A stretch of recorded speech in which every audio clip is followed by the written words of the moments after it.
Welcome.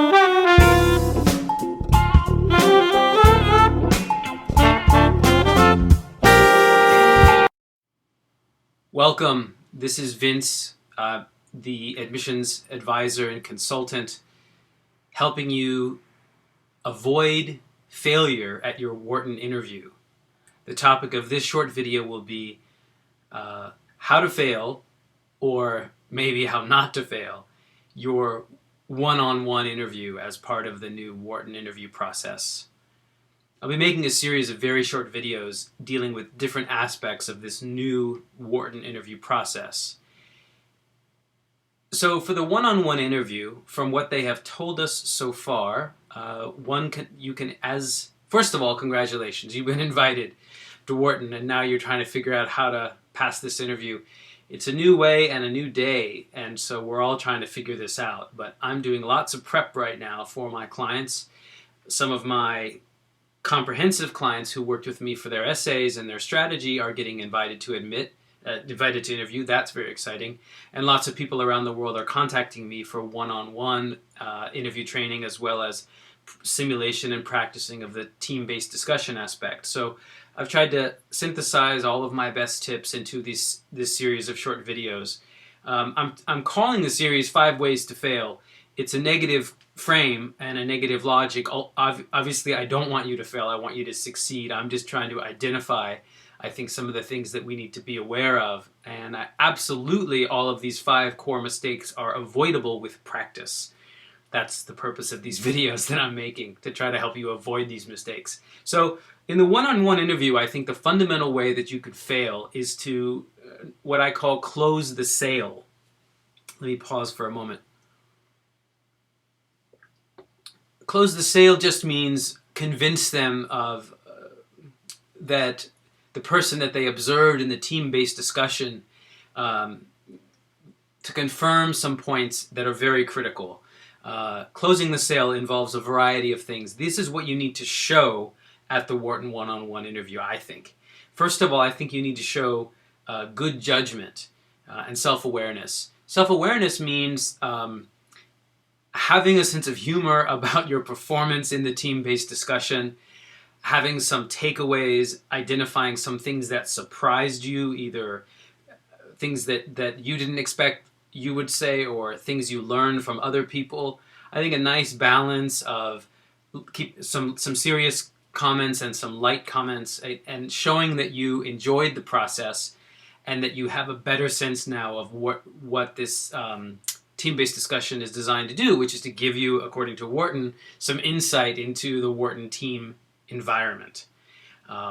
So talk about the process with an honest self-awareness and self-assessment that clarifies for them that A, that you enjoyed the experience, and B, that you learned something from it, and then perhaps talk about some things you wish you could do differently. Again, not with super seriousness, but just if we could do that again, I think I might have done this a little bit differently. It may have turned out differently.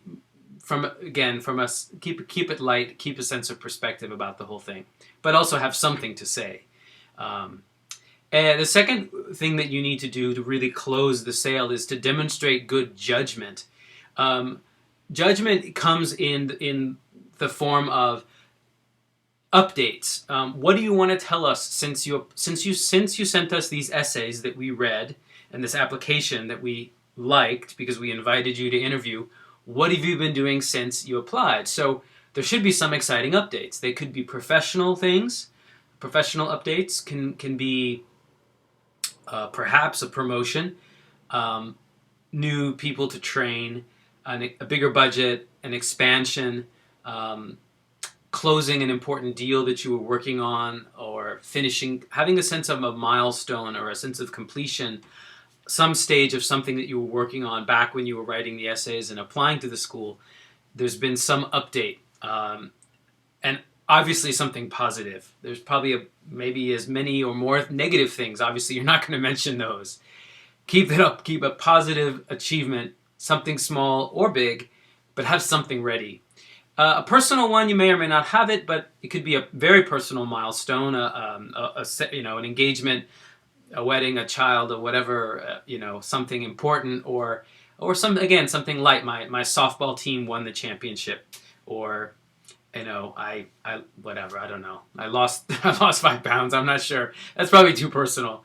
I don't know, health stuff. I would steer clear of all that. But anyways, again, something personal, maybe a milestone, an achievement, or an activity, something that you were doing at the time that you applied. Again, like whatever, Toastmasters. I did my best performance ever, I think, at my Toastmasters club. Whatever it is, something small, but again, meaningful to you, and have it ready. Practice it and have it ready to share with them. They say that's one of the purposes of the one-to-one interview, and we have to take them at their word. This is a brand new process. They're giving, I think, a decent amount of information about it, but they're saying it's a casual conversation and it's a chance for you to update them. So you should. All right. The third thing to show is passion. I don't mean passion, like romance. I mean passion meaning knowledge of the school. The easiest way to show this is to ask customized questions. Your interviewer could be a current student, could be a staff member. If it's a staff member, they may be a Wharton graduate, like Ms. Kumar, the director, or they might not be a Wharton graduate. So you've got to customize the questions that you ask to your audience. And this is something you'll find out right away, probably in the TBD, the team-based discussion. Everyone is role-playing the dean or whatever they're trying to be in this team-based thing, a professor-type authority figure, even if they're your peer, actually, as a current student, or your future peer. But after the interview, I think the mask comes off, and it's very clear who this person is. It's so-and-so in the admissions office, or it's so-and-so current student, second-year volunteer who's been trained to do this kind of interview stuff. Anyway, prepare questions for both types, or actually all three types. I think the hardest kind of person to prepare a question for would be someone who hasn't experienced Wharton as a student at all. Not as an undergrad, not as an MBA, is just a worker in the admissions office. That's really tough, but you've still got to have questions that aren't just narrow fact-based questions, where the answer could be yes or no. Actually, a question that's designed to start a dialogue and sustain the conversation. With a staff member who's kind of an outsider to the Wharton community, who's just an admissions officer, and that's it. There are still good questions to ask. It's not in this video, but on my website, in my Wharton Tips page, there is a link. I have an entire post about good kinds of questions to ask at the interview, and there are some tips about questions to ask to these kind of outsider staff members as well. Okay, the fourth thing that you need to show to close the sale is a sense of commitment. As I have talked about in other videos that I've been making, Wharton is in the top 5 for yield.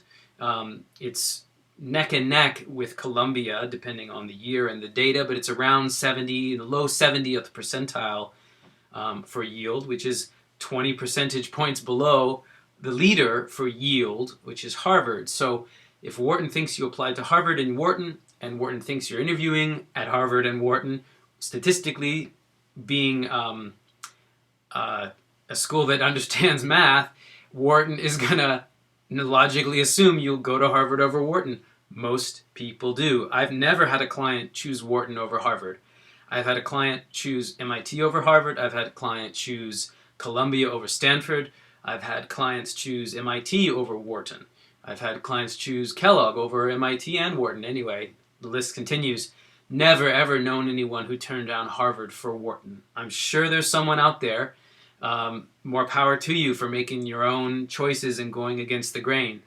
I've done that as well, as I've talked about in my other videos. I respect that, but it's unlikely. It's unusual. They don't expect it. So try not to mention Harvard. If they say, where else have you applied? Keep it vague. I've applied to some other top schools, and bring it back to Wharton, why Wharton is your first choice. And you've got to have a sort of a killer logic here, which relates to only or best. Only Wharton has something that you need. And usually that relates to people. And in the case of people, it's usually professors. You could say people relates to the students and the student culture. that's a harder sell. The students 50% turnover every year. You could claim the Wharton student culture is the killer advantage. I guess that logic could work if you're really clever about it, but I think it's going to have more to do with a professor or a unique elective or something in the program offerings that is absolutely unique, or the INSEAD exchange, or some aspect of something that you can do at Wharton, that you can only do at Wharton, that is the best way to prepare for your goals. In this interview, this one-to-one interview, I do not assume they're going to talk about your goals. That's in the essays. In 15 minutes, it's going to be very hard for them to be asking you very typical questions like, why do you want an MBA? And very open questions like, why do you want to go to Wharton? You proved that in the essays sufficiently to be invited to this interview. I assume this is a blind one-on-one interview, meaning it's not document-based like MIT or Harvard where they have the application in front of them. And in 10 to 15 minutes, I just don't think they're going to open that door, because that door's been sufficiently closed, if you will. That topic has been covered elsewhere. If they do start asking, why do you want an MBA and why do you want to go to Wharton, it's because they're confused somehow, that you're sending mixed signals, or that your message in this 15-minute one-on-one conversation is somehow confusing them, because they assume that logic was clear enough that the people that read your essays, which is usually not the person that's doing this one-on-one conversation, felt confident about that story. So you've got to close the sale in terms of, I will come to Wharton if you admit me. It's a simple message. Say it at the right time and in the right way according to the conversation that you're having. Don't throw it in there in an awkward way, but make sure that message is clear to them. If there's any doubt, that should be the last thing you say before you shake hands and say thanks and, get escorted out of the room or whatever. That's a clear message, and you've got to run that through your checklist as the interview is closing and make sure that they really have heard you say those words in some way or another. So, signing off for now. These are 4 of the ways that you could fail, but hopefully will pass the Wharton one-on-one interview, casual conversation aspect of this new Wharton interview style. And these other videos that I'm also going to be showing soon, that you can find either on my website or on YouTube. I'll be talking about other aspects of the team-based discussion. All right, that's it for today. Thanks again for watching, and best of luck with your Wharton interviews and with your MBA application process. Bye-bye.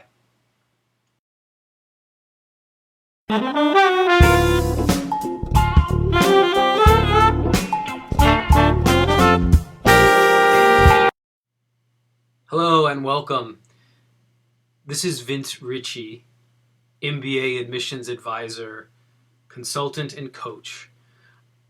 Short video here today correcting a mistake in a previous video relating to the Wharton interview, specifically the Wharton one-on-one interview. I gave what I now realize was bad advice. In that previous video, I said that I don't think Wharton would ask you why you want an MBA in the one-on-one interview, in the one-on-one discussion. I'm realizing that's bad advice because they may ask you anything they want. It's actually not an unusual question to ask in a blind interview where the interviewer only has a resume. It's in fact a very common sense and natural question about why you, the applicant, want an MBA. So it's a fair question.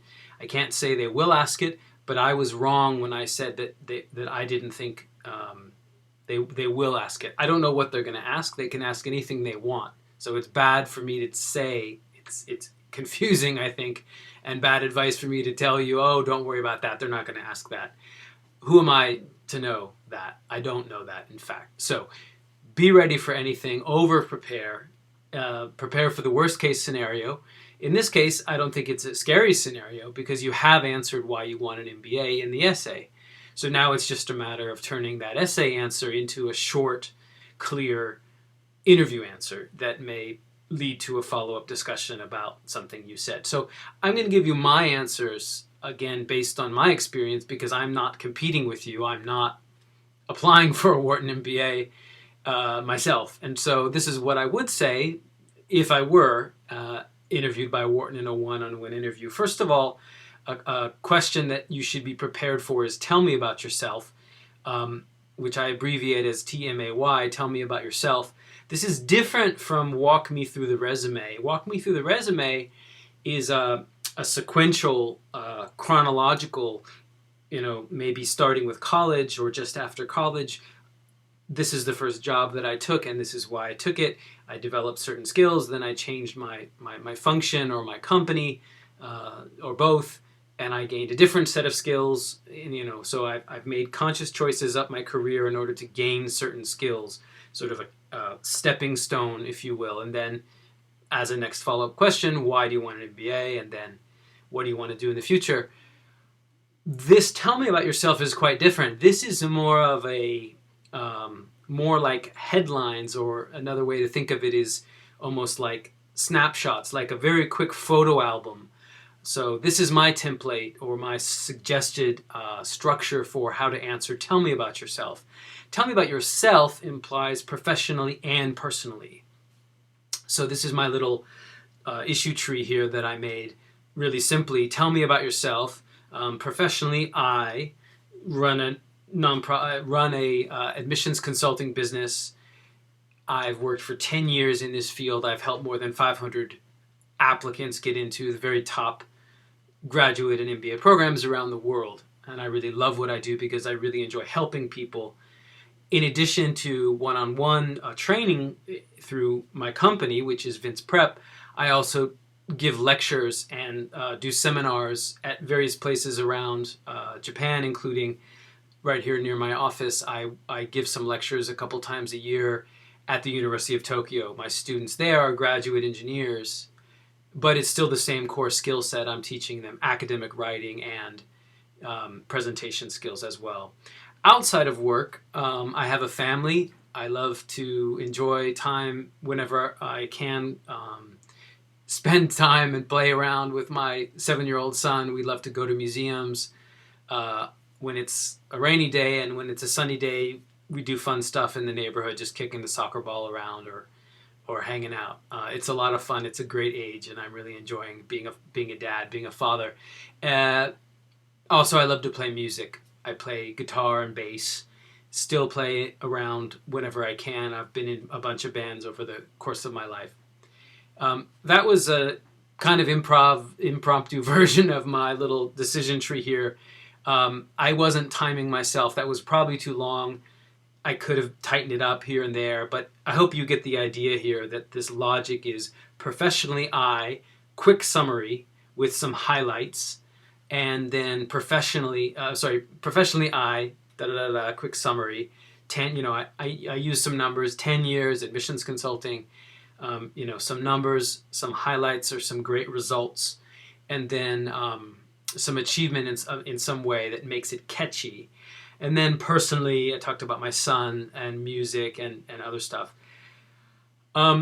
This is not the end of the conversation. This is really actually the start of the conversation. So this is not a long speech. This is rather a quick presentation of hopefully a bunch of interesting things that will catch the attention of the person you're talking to, who will then hopefully ask follow-up questions about any one of the items that you've just laid out in very brief sketch. This is a text version of what I just said. I'll say it again to see, actually I will time it this time. Professionally, I run a highly successful admissions consultancy. Since 2002, I've helped more than 500 professionals around the world gain admission to top MBA and graduate school programs. I also teach academic writing and presentation skills to graduate engineering students at the University of Tokyo. I think the secret to my success comes from my past experience in the performing arts. My counseling style is rooted in storytelling methods that I learned as an improviser at Stanford University and also as a professional Shakespearean actor. Outside of work, I enjoy playing soccer and bass guitar with my 7-year-old son. So that was a minute. I was actually under a minute. And let me just fix this. I do I use dictation software. I use voice recognition to save time and to save my hands um, from overwork and keyboard occupational hazard. Uh, and I did this in voice recognition. It didn't quite catch my words. Around the world gain admission to. Thanks for putting up with this. I'm just making this video as quickly as I can. Find a professional in the world, gain admission to, yeah. Cool. Anyway, that's just one way you can't answer it that way. That's how I would answer it. I'm giving away these answers because I'm pretty sure you're not going to copy them, because I don't think anyone else has my particular combination of stuff here. But this is the real takeaway, hopefully, is this sort of decision tree or issue tree, logic tree kind of a structure for tell me about yourself. So do this, practice this, test this out on friends and people who know you well. Is this attractive? Is this interesting? Are these the things I should be mentioning? Is this catchy? And then give it a shot. Have fun with it. Okay, now let's move on here to the final thing in this video, which is my sample answer again to why you need an MBA. I don't really have a decision tree or shortcut for this one, or a way to organize your answer. I'm just going to give you my answer. So if they say why you want an MBA, you kind of do need to briefly mention your goal first. And so this is how I would answer this question. Why do you need an MBA? I want to bring admission counseling to the masses. I believe that everyone should be able to improve their critical thinking and storytelling skills, regardless of their income. I plan to build a role-playing game where MBA and graduate school candidates can match their skills to actual school criteria and admissions standards set by the top schools. I already, from my experience, I understand the market, and I know how to I understand the content, or I understand the logic of admissions advising. I know that well. But I don't know much about managing finances or arranging licensing, and also how to scale a global operation. I envision this thing to be big. I have some questions about the funding model. I have a lot of clarity on some aspects, and I have a lot of questions in other aspects. And I definitely feel that a Wharton MBA is the best way to develop my business model while building journal management and finance skills that I'll need to run this operation and start this social venture that I have in mind. Wharton's the best place for me because I can study with Professor Ian McMillan in the entrepreneurial program, and I can access unique resources like the Wharton Social Venture Fund. All right, that's my answer. I wasn't timing that one. I could tighten it up a lot. It's probably too long. I might not mention the professor's name or the Wharton Social Venture Fund unless they asked me. But anyway, my point here is that I think you definitely need to say briefly about your goal. Why do you want an MBA? Well, I want to do something. Then you need to say what you already know how to do. In my case, I already know the content, or I know the market, but I don't know about general management and finance, particularly licensing and funding and scaling and operations and stuff that I've just never done. Every business I've ever done has been very small scale, very one-on-one. And for this operation to work, it needs to be big because it's going to be a different funding model. It's not going to be a per hour, high hourly rate type of consulting model. I really want to open this method and process up.